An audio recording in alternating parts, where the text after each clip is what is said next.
శుక్లాంబరధరం విష్ణుం శశివర్ణం చతుర్భుజం ప్రసన్నవదనం ధ్యాయేత్ సర్వవిఘ్నోపశాంతయేత్. గురుర్బ్రహ్మా గురుర్విష్ణుః గురుర్దేవో మహేశ్వరః గురుః సాక్షాత్ పరబ్రహ్మ తస్మై శ్రీగురవై నమః. వ్యాసాయ విష్ణురూపాయ వ్యాసరూపాయ విష్ణవే నమో వై బ్రహ్మనిధయే వాసిష్ఠాయ నమో నమః. కూజంతం రామ రామీతి మధురం మధురాక్షరం ఆరుహ్య కవితాశాఖాం వందే వాల్మీకికోకిలం. శృతిస్మృతిపురాణానాం ఆలయం కరుణాలయం నమామి భగవత్పాదశంకరం లోకశంకరం. వాగర్ధావివ సంపృక్తౌ వాగర్ధ ప్రతిపత్తయే జగతః పితరౌ వందే పార్వతీపరమేశ్వరౌ. సూక్తిం సమగ్రయతున స్వయమేవ లక్ష్మీః శ్రీరంగరాజమహిషీ మధురైఃకటాక్షైః. వైదగ్ధ్యవర్ణకుడకుంభనగౌరవైర్యాం కండూలకర్ణకుహరాः కవయోధయంతి. హైమోత్ఫపుండ్రమజహన్మకుటం సునాసం మందస్మితం మకరకుండలచారుగండం. బింబాధరం బహుళదీర్ఘకృపాకటాక్షం శ్రీవేంకటేశముఖమాత్మనిసన్నిధత్తాం. విమలపటీ కమలకుటీ పుస్తకరుద్రాక్షసస్తహస్తపుటీ కామాక్షీ పక్ష్మలాక్షీ కలిత విపంచీ విభాసి వైరించీ. మనోజవం మరుతతుల్యవేగం జితేంద్రియం బుద్ధిమతాం వరిష్టం. వాతాత్మజం వనరయూధముఖ్యం శ్రీరామదూతం శిరసా నమామి. ఆపదామపహర్తారం దాతారం సర్వసంపదాం లోకాభిరామం శ్రీరామం భూయో భూయో నమామ్యహం. నారాయణం నమస్కృత్య నరం చైవ నరోత్తమం దేవీం సరస్వతీం వ్యాసం తతో జయముదీరయేత్. హరి ఓం. పరమేశ్వర స్వరూపైన సభకి నమస్కారం.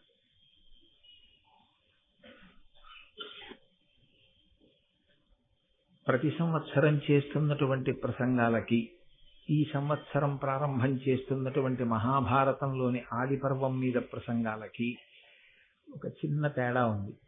ఏమిటా తేడా అంటే, ఈ సంవత్సరం ఇప్పుడు ప్రారంభం చేస్తున్నటువంటి ఆది పర్వం మీద ప్రసంగాలు అయ్యప్ప స్వామి దేవాలయానికి మార్చి 5, 6, 7 తేదీలలో జరిగేటటువంటి మహాకుంభాభిషేకోత్సవంతో పాటుగానే పూర్తవుతాయి.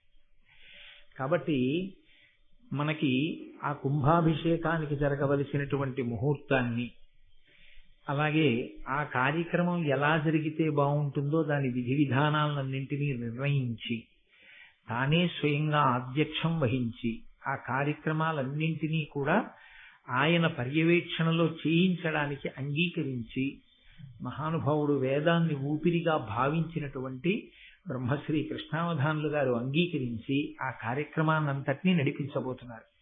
ఇవాళ వారు సభకి రావడాన్ని నేను వ్యక్తిగతంగా వ్యాస భగవానుడే ఇవాళ వారి రూపంలో వచ్చి ఇక్కడ ఆసీనుడై భారతం యొక్క ఆది పర్వం ప్రసంగాల్ని ప్రారంభింపచేస్తున్నాడు అని నేను భావన చేస్తున్నాను. ఎందుకంటే వేదవ్యాస భగవానుడు ఈ జాతికి సూర్యుని వంటివాడు. నన్నయ్య గారు కూడా ఆయనని వర్ణన చేస్తూ ఆయన యొక్క వైభవాన్ని కీర్తిస్తూ అదే మాట అంటారు. సంసారం అనేటటువంటి చీకటిని తొలగతోయగలిగినటువంటి వాడు, ధర్మోపదేశం చెయ్యగలిగిన వాడు, పురుషార్థ సమన్వయాన్ని ఈ జాతికి అందించినటువంటి వాడు, వేదాన్ని విభాగం చేసినటువంటి వాడు, 18 పురాణములను ఈ జాతికి అందించినటువంటి వాడు, పంచమ వేదమైనటువంటి భారతాన్ని అందించిన వ్యాస భగవానుడు లేనినాడు మొత్తం అంతా కటిక చీకటే. అటువంటి మహానుభావుడైన వ్యాసుని యొక్క ఉచ్ఛిష్టము, వ్యాసోచ్ఛిష్టం జగత్సర్వం, ఆయన యొక్క ఉచ్ఛిష్టమే సమస్త వాంగ్మయము. అటువంటి వేదవ్యాస భగవానుని యొక్క స్పర్శతో కూడుకున్నదై కేవలము ఆయన చేత రచింపబడడం మాత్రమే కాదు, మహాభారతంలో అనేక ఘట్టాలలో వేదవ్యాస భగవానుడు స్వయంగా మనకి కనపడతారు. ఆయన కూడా అందులో ఒక ఆ కథా గమనమునందు, ఆ కథాక్రమమునందు ఒక ప్రధానమైనటువంటి వ్యక్తిగా నిలిచారు. ఎందుచేత అంటే ప్రధానమైన పాత్ర అన్నమాట వాడకూడదు. ప్రధానమైన పాత్ర అన్నమాట ఎక్కడ వాడాలి అని శాస్త్రాలు చెప్తున్నాయంటే, కల్పితమైన సాహిత్యమైతే, అంటే ఎక్కడో కూర్చుని ఏదో కాలక్షేపానికి ఏదైనా జరగనటువంటి విషయాన్ని జరిగినట్లుగా మీకు వర్ణించి చూపించగలిగినటువంటి ప్రజ్ఞాపాఠవంతో రచింపబడినటువంటి గ్రంథమైతే అందలి పాత్రలను అందులో ఆ కథాగమనంలో పోషించినటువంటి వ్యక్తిత్వములతో కూడినటువంటి ఆ పాత్రలు ఏమున్నాయో ఆ వ్యక్తులను పాత్రలు అని సంబోధిస్తారు. కానీ యథార్థముగా జరిగినటువంటి కథ, అందులో ఈషన్మాత్రము కల్పితం ఉండదు. ఏది జరిగిందో దాన్ని మాత్రమే రచన చేశారు, ఏది జరిగిందో దాన్ని మాత్రమే అందించారు. ఇతిహాసం, ఇది ఇలాగే జరిగినది, ఇది ఇంకొకలా జరిగినది కాదు. ఇలా జరగలేదని నువ్వు అనుకుంటున్నావేమో, కాదు కాదు, యథార్థముగా ప్రతి అక్షరము ఇందులో ఎలా చెప్పామో అలాగే జరిగినది. కాబట్టే శ్రీరామాయణ రచన యందు వాల్మీకి మహర్షి ఒక వ్యక్తి. ఆయన కూడా ఆ కథాగమనంలో ఆయన కూడా తన వంతు ఆ వ్యక్తిత్వాన్ని అందులో పోషించి కథకి పూర్ణత్వాన్ని సాధించి పెట్టారు.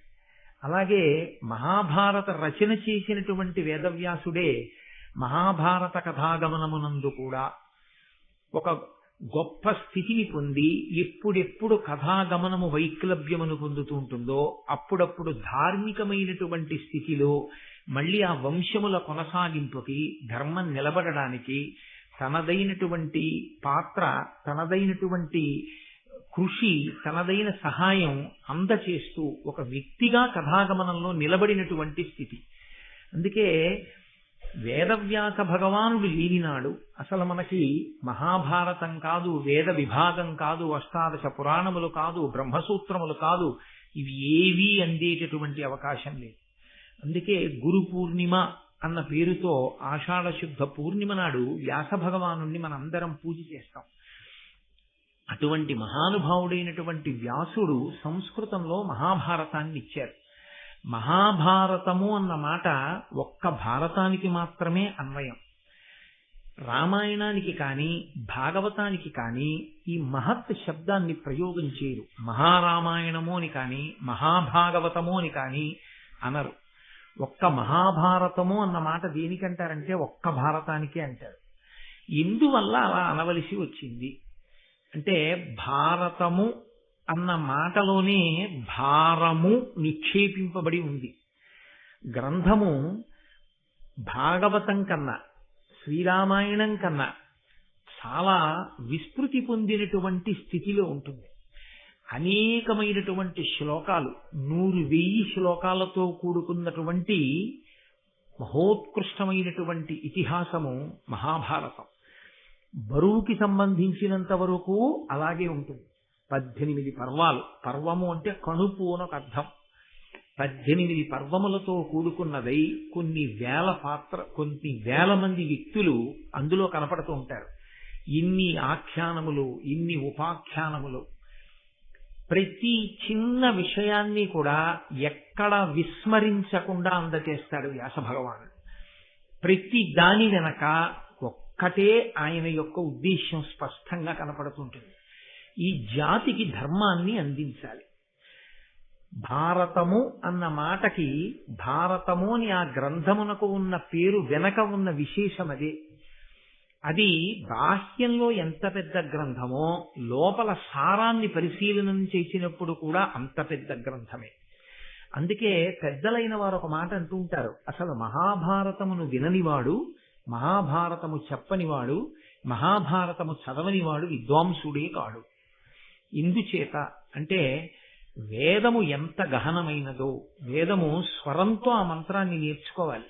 ఆ ఉదాత్త అనుదాత్త స్వరిత స్వరముతో గురువు దగ్గర కూర్చుని గురుముఖత నేర్చుకున్నటువంటి వేదమంత్రములలో నిక్షేపింపబడినటువంటి అర్థాన్ని తెలుసుకుని స్వరంతో కూడిన మంత్రముల చేత ఈశ్వరుణ్ణి ఆరాధన చేసి భక్తితో కూడిన కర్మాచరణము వలన ఈశ్వరానుగ్రహమును పొంది తత్కారణము చేత జ్ఞానము కలగడం చేత అద్వైత సిద్ధిని ఇక్కడే పొందడానికి అనువైనటువంటి స్థితిని కల్పించగలిగిన వేదము ఎంత గొప్పదో, ఆ వేదముతో సమానమైన స్థాయిలో వ్యాస భగవానుడు పంచమ వేదంగా మహాభారతాన్ని ఈ లోకానికి అందించారు. మహాభారత ప్రయోజనము కాని, రామాయణ ప్రయోజనము కాని, భాగవత ప్రయోజనము కాని ఒక్కటే. ధర్మాన్ని అందించాలి. కేవలముగా అంత పెద్ద గ్రంథము అని ఆ గ్రంథంలో పుటలు చదివేయడం తప్పని నేను అనను. మహాభారతం ఇంట్లో ఉండడమే గొప్ప, మహాభారతాన్ని ముట్టుకోవడమే గొప్ప, మహాభారతాన్ని చదవడమే గొప్ప. అసలు మహాభారతం వినడం ఎంత గొప్పదో, ఎందుకు మహాభారతం ఆంధ్రీకరింపబడాలని తాను అంతగా వెంపర్లాడుతున్నాడో రాజరాజ నరేంద్రుడు నన్నయ్య గారికి చెప్పినటువంటి ఘట్టాన్ని చదివితే, అటువంటి మహాపురుష జననం జరిగి ఉండకపోతే ఈ మహాభారతం ఆంధ్రీకరింపబడేది కాదు కదా. మహాభారతం కవిత్రయం ఆంధ్రీకరిస్తే మధ్యలో కొన్ని వందల సంవత్సరాలు ఖాళీ ఆ జాగా ఏర్పడినా కూడా పరమేశ్వరానుగ్రహంగా దాన్ని ఆంధ్రీకరింపచేయాలనేటటువంటి కృతనిశ్చయం కలిగినటువంటి రాజులు కాలక్రమంలో ఎప్పుడో ఒక్కసారి తళుక్కున ప్రభవించడం, అటువంటి రాజు ఉన్నప్పుడే అటువంటి గొప్ప కవి కూడా ఈశ్వరానుగ్రహంగా రావడం, దేశకాలములు సమకూడి మహాభారతం నన్నయ, తిక్కన, ఎర్రాప్రగడ అనబడేటటువంటి ముగ్గురు త్రిమూర్తులై ఆంధ్రీకరించి తెలుగు భాషకే కొత్త గౌరవాన్ని తెచ్చారు. తెలుగు జాతికే ఒక గొప్ప గౌరవాన్ని తీసుకొచ్చారు. పంచమవేదమైనటువంటి మహాభారతాన్ని ఆంధ్రీకరింపచేయడానికి రాజరాజ నరేంద్రుడు పొందినటువంటి ఆర్తి చూస్తే మహాభారతం ఎంత గొప్ప గ్రంథం రా అనిపిస్తుంది. భారతాన్ని చదవడం ఎంత కష్టమో భారతంలో ఉండేటటువంటి ధర్మ సమన్వయం చేసుకుని జీవితాన్ని అభ్యుదయ పథంలో నడిపించుకోగలిగినటువంటి స్థితప్రజ్ఞతని పొందడం కూడా అంతే కష్టం. మహాభారతం జాగ్రత్తగా చదివితే అయ్య బాబోయ్, నిజంగా మహాభారతంలో చెప్పిన ధర్మంలో మనం ఏ పాటి నిలబడగలుగుతున్నాం అనిపిస్తుంది. మీరు ఒక్క విషయాన్ని గమనించవలసి ఉంటుంది. ఈ జాతి గొప్పతనం అంతా ఎక్కడుందంటే, మతమన్న పేరు అసలు మనం జీవించేటటువంటి విధానానికి లేదు. మనం మతము అని పిలవం, దీన్ని సనాతన ధర్మము అని పిలుస్తాం.